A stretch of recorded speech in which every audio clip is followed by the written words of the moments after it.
16 days from now, and just a few steps from where the Senate chamber is located, we will have an inauguration for the 45th President of the United States, Donald Trump. On that day, the fate of more than 750,000 young people in America will be hanging in the balance. They'll be waiting to learn whether they have a place in our nation's future or whether they'll be asked to leave. It was 7 years ago that I sent a letter to President Obama, joined by Senator Richard Lugar, Republican of Indiana.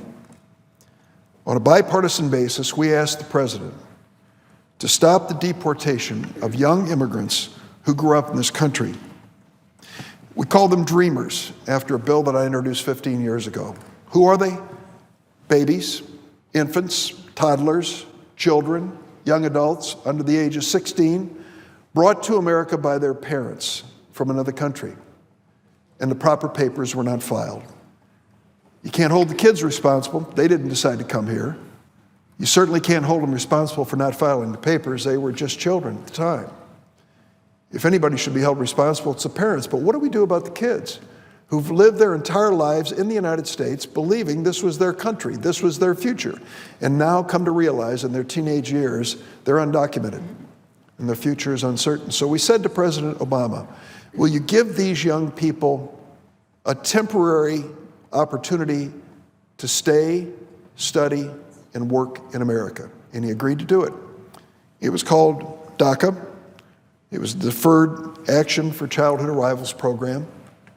And what it said was, if you are in that category of a child brought to America and you were undocumented, step forward.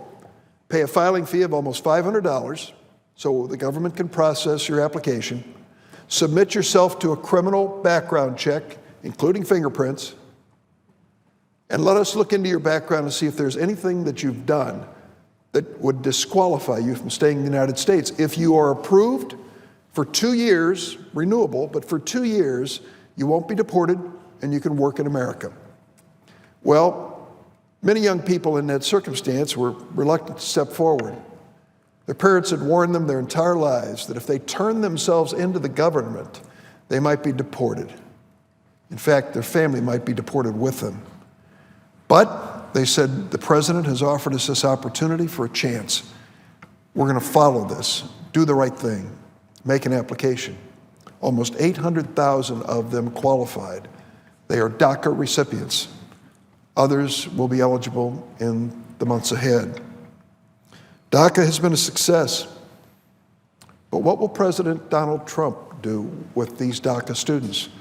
He made some pretty harsh statements during the course of the campaign about immigration. But I think he's reflecting on these kids as a special category. This is what President-elect Donald Trump said in Time magazine just a few weeks ago about the dreamers, the DACA recipients. Quote, we're going to work something out that's going to make people happy and proud.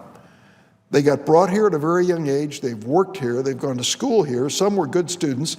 Some have wonderful jobs, and they're in a never-never land because they don't know what's going to happen to them. End of quote. Well, I appreciate Mr. Trump's comments, soon to be President Trump, and I hope that he will keep the DACA program in place. But I'm working with my colleagues on a bipartisan basis to give him an option. Senator Lindsey Graham, Republican of South Carolina, and I have joined as the lead sponsors on what we call the Bridge Act. And the Bridge Act is an opportunity to protect these young people legally on a temporary basis while Congress rolls up its sleeves and takes up immigration. I'm happy to have Senator Lisa Murkowski and Jeff Flake, Republicans from Alaska and Arizona, as co-sponsors, as well as Dianne Feinstein of California and Chuck Schumer of New York, and I hope others will follow. I believe DACA was a lawful exercise of the president's authority. Some disagree with that completely. Regardless of whether you agree or disagree, I hope you will agree that these young people should be allowed to have a bridge so that they aren't deported. They don't lose their right to work or go to school. Incidentally, when these young DACA dreamers go to school, they have to pay for it right out of their pockets. They don't qualify for any federal assistance. So it's a special effort and a special sacrifice. I've come to this floor over 100 times over the last 10 or so years to tell the story of these young people. I think the stories tell a lot more than any speech I can give. This young man here is Luis Gonzalez. Forgive me for being especially drawn to this photo because Luis is standing in front of my college, Georgetown University, and wearing one of the Georgetown Hoya shirts. Let me tell you about Luis. 8 years old, his family came to the U.S. from Mexico. He had a difficult childhood in Santa Ana, California. His parents separated and he lived with his mom in a car garage for several years. Then after his mom remarried, he lived with a stepfather who turned out to be abusive. Luis overcame these circumstances, still was a good student. He graduated from high school in the top 1% of his class, 4.69 GPA, and he passed all 9 advanced placements exams that he took. He was involved in extracurricular and volunteer activities.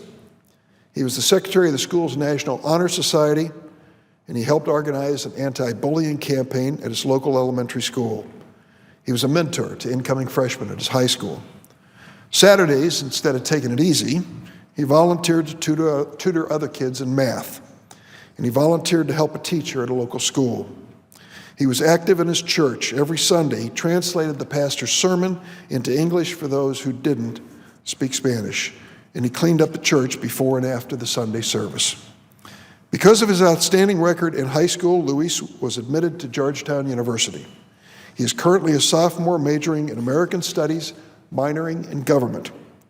He continues to use his spare time to help others. A member of the Provost Committee for Diversity and co-chair of the Hoya Saxa Weekend, a program that brings students from underrepresented communities to Georgetown.